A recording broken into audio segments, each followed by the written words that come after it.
فَأَمَّا الْيَتِيمَ فَلَا تَقْهَرْ، یتیموں پہ قہر نہ برساؤ، یتیموں پہ ظلم و زیادتی نہ کرو۔ جب کوئی یتیم سامنے آ جائے تو اس کے سامنے اپنے بچے کے سر پہ دست شفقت نہ پھیرو۔ اے عزاداروں، دنیا کا دستور یہ ہے، پتہ نہیں میں 5 ہی منٹ صحیح پڑھ پاؤں گا نہیں پڑھ پاؤں گا، جہاں تک طاقت میری ساتھ دیتی ہے۔ دنیا کا دستور یہ ہے، جب کہ کسی انسان کا انتقال ہو جائے، مر جائے، تو ہمارے ہاں کیا ہوتا ہے، جلال پور کا دیکھ لیجئے آپ، ہم اس کے گھر جاتے ہیں، ان کے وارثوں کو تسلیاں پیش کرتے ہیں، تشفی کے سخن دیتے ہیں، چھوٹے بچے ہوں تو ان کے سر پہ دست شفقت پھیرتے ہیں۔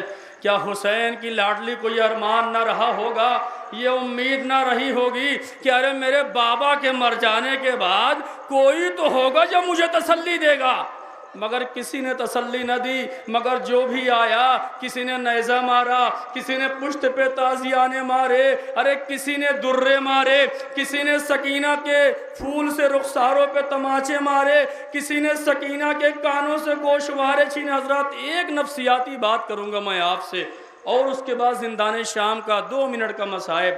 آپ مجھے انصاف سے بتائیے، اگر آپ کے ہاں کوئی بچہ بھی زنجیر کا ماتم کر لے، زنجیر کا ماتم کرنے کے بعد انسان اگر سینے پر ماتم کر لے کسی خنجر سے، کسی چھری سے، کسی بلیڈ سے، تو جب پہلی رات آتی ہے وہ بچہ پشت کے بل نہیں سوتا، چونکہ تکلیف دیتا ہے زخم۔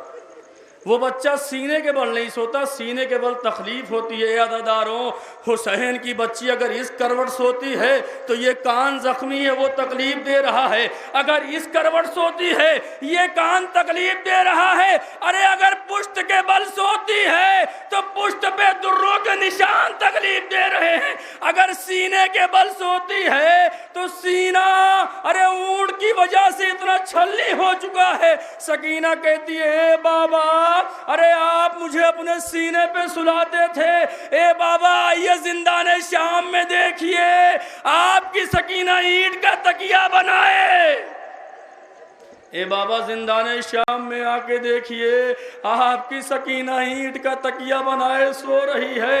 اے عزاداروں، وہ منظر بیان کر دوں، جب زندان شام میں یہ قافلہ آ گیا، ایک مرتبہ سکینہ نے کہا، اے بھیا سجاد، پیاس کی کتنی قسمیں ہوا کرتی ہیں؟ جناب زینب سے یہ بات سنی نہ گئی، اور ایک مرتبہ زینب نے کہا، اے بھیا بیٹا سجاد، سکینہ کو بتا دو کہ پیاس کے کتنے مرحلے ہوا کرتے ہیں۔ امام سجاد نے کہا، بہن سکینہ سن نہ پاؤ گی۔ کہا، نہیں بھیا سجاد، آپ کو بتانا پڑے گا۔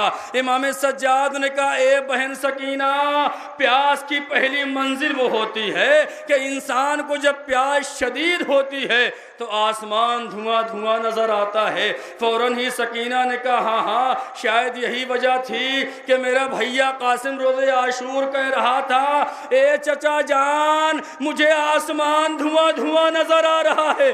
فوراً ہی سکینہ نے کہا، اے بھیا سجاد، پیاس کی دوسری منزل کیا ہوتی ہے؟ امام سجاد فرماتے ہیں، اے بہن سکینہ، پیاس کا دوسرا مرحلہ یہ ہوتا ہے، پیاس کی دوسری منزل یہ ہوتی ہے کہ جب انسان کو اس سے بھی زیادہ پیاس لگتی ہے نا تو زبان میں کانٹے پڑ جاتے ہیں۔ سکینہ نے کہا، ہاں بھیا سجاد، ارے شاید یہی وجہ تھی کہ میرا بھیا اکبر میرے بابا سے کہہ رہا تھا، اے بابا میری زبان میں کانٹے پڑ گئے ہیں۔ فوراً ہی سکینہ نے کہا، اے بھیا سجاد، پیاس کی تیسری منزل کیا ہوتی ہے؟ امام سجاد بیان کرتے ہیں، اے بہن سکینہ سن نہ پاؤ گی۔ کہا، اے بھیا آپ بتائیے۔ ایک مرتبہ امام سجاد نے کہا، اے بہن سکینہ، تم نے کبھی مچھلی کو پانی سے نکلتے ہوئے دیکھا ہے؟ کہا، ہاں ہاں بھیا دیکھا ہے۔ کہا، جب مچھلی کو پانی سے نکالا جائے کچھ دیر مچھلی تڑپتی ہے، مگر جب مچھلی کے اندر ذرا سی رمق جان باقی رہتی ہے تو مچھلی اپنے منہ کو بند کرتی ہے، کھولتی ہے، بند کرتی ہے، کھولتی ہے۔ اے سکینہ، پیاس کا تیسرا مرحلہ یہی ہوتا ہے۔ سکینہ تڑپ گئی، کہا، اے بھیا سجاد، ارے میرا 6 ماہ کا بھیا کبھی اپنا منہ کھولتا تھا کبھی بند کرتا تھا۔ اے عزاداروں مجھ سے پڑھا نہیں جا رہا ہے مگر آئیے میں پڑھ دوں۔ ایک مرتبہ سکینہ نے زندان شام کے اندھیرے میں پوچھا، اے بھیا سجاد مجھے یہ بتاؤ پیاس کا آخری مرحلہ کیا ہوتا ہے، پیاس کی آخری منزل کیا ہوتی ہے؟ ایک مرتبہ سکینہ سے امام سجاد نے کہا، اے بہن سن نہ پاؤ گی۔ امام سجاد نے کہا، اے بہن اپنے کلیجے کو پکڑ لو اور پکڑ کے سنو۔ ایک مرتبہ امام سجاد نے کہا، اے بہن سننا چاہتی ہو تو سنو، جب انسان کی پیاس منزل آخر میں پہنچتی ہے، آخری مرحلے میں پہنچتی ہے تو انسان کا گوشت ہڈیوں کو چھوڑ دیتا ہے اور ہڈیوں سے چٹکنے کی آواز آتی ہے۔ ایک مرتبہ سکینہ اٹھ کے کھڑی ہو گئی اور کہا، اے بھیا سجاد ارے ذرا غور تو کرو، ارے میرے سینے سے میرے ہڈیوں سے چٹکنے کی آواز آتی ہے۔ جیسے ہی یہ بات ہو گئی، اے عزاداروں جیسے ہی یہ بات ہو رہی تھی، میں ساری تفصیلات مصائب کے چھوڑ رہا ہوں، فقط اتنا پڑھ رہا ہوں۔ یہ باتیں کرتے کرتے سر حسین بھی آ گیا، سر حسین سے باتیں کی۔ ایک مرتبہ سکینہ ہمیشہ کے لیے زندان میں سو گئی، اور جب سو گئی غسالہ کو بلایا گیا۔ جیسے ہی غسالہ نے تختہ غسل پہ سکینہ کو لٹایا، کہا، اے بی بی یہ بتاؤ اس بچی کو مرض کیسا تھا، آخر کیا بیماری تھی؟ جناب سیدنا نے کہا، اے غسالہ یہ بات کیوں پوچھ رہی ہو؟ کہا، اے شہزادی اصل میں جب میں سکینہ کا کرتا اتارتی ہوں تو کرتے کے ساتھ ساتھ جسم کے جلد بھی نکلتی آ رہی ہے۔ اے عزاداروں نفسیاتی بات کروں، ابھی آپ کے کہیں پہ خون جم جائے، کئی دن تک خون لگا ہو اور کپڑا بھی ہو تو جلدی کپڑا نکلتا نہیں ہے۔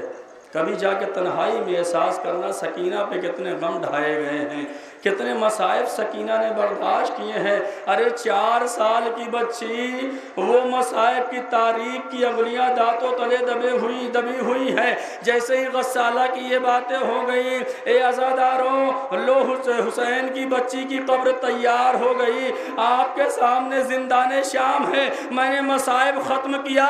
جیسے ہی حسین کی بچی کی قبر تیار ہوئی اور قافلہ چلنے کو تیار ہو گیا، آج 18 سفر ہے نا، آج کے دن قافلہ نکلنے والا تھا۔ ایک مرتبہ جناب فضہ دوڑ کے آئی اور کہا، اے مولا سجاد ارے قبر سکینہ سے رونے کی آواز آ رہی ہے۔ اے مولا سجاد قبر سکینہ سے رونے کی آواز آ رہی ہے۔ ایک مرتبہ جناب سجاد قبر سکینہ کے قریب آئے اور کہا، سکینہ سکینہ سکینہ، کوئی آواز نہ آئی۔ اے عزاداروں امام سجاد دو زانو ہو کے قبر سکینہ کے پاس بیٹھ گئے اور کہا، سکینہ غریب بھائی بلا رہا ہے، اے سکینہ غریب بھائی بلا رہا ہے۔ ایک مرتبہ سکینہ نے کہا، ہاں بھیا سجاد۔ کہا، اے بھیا قافلہ لے کے جا رہے ہو؟ کہا، ہاں بہن سکینہ قافلہ لے کے وطن جا رہے ہیں، مگر اے بہن سکینہ آخر تمہارے قبر سے رونے کی آواز کیوں آ رہی ہے؟ ایک مرتبہ سکینہ نے کہا، اے بھیا سجاد آپ تو قافلہ لے کے جا رہے ہو، ارے مجھے کس کے حوالے چھوڑے جا رہے ہو؟ امام سجاد نے کہا، اے بہن خدا کے حوالے۔ سکینہ کی آواز آئی، اے بھیا جاؤ تمہارا قافلہ بھی خدا کے حوالے، مگر اتنا احسان کرنا جب مدینے جانا ارے میری بہن سغرا سے کہہ دینا، اے سغرا اچھا ہوا جو تو نہ آئی، ارے کانوں سے گوشوارے تو نہ چھینے گئے، پشت پہ تازیانے تو نہ لگائے گئے۔ اے سغرا بڑی خوش نصیب تھی جو تو نے زندان شام میں میری طرح غم نہ اٹھائے۔ الا لعنت اللہ علی القوم الظالمین۔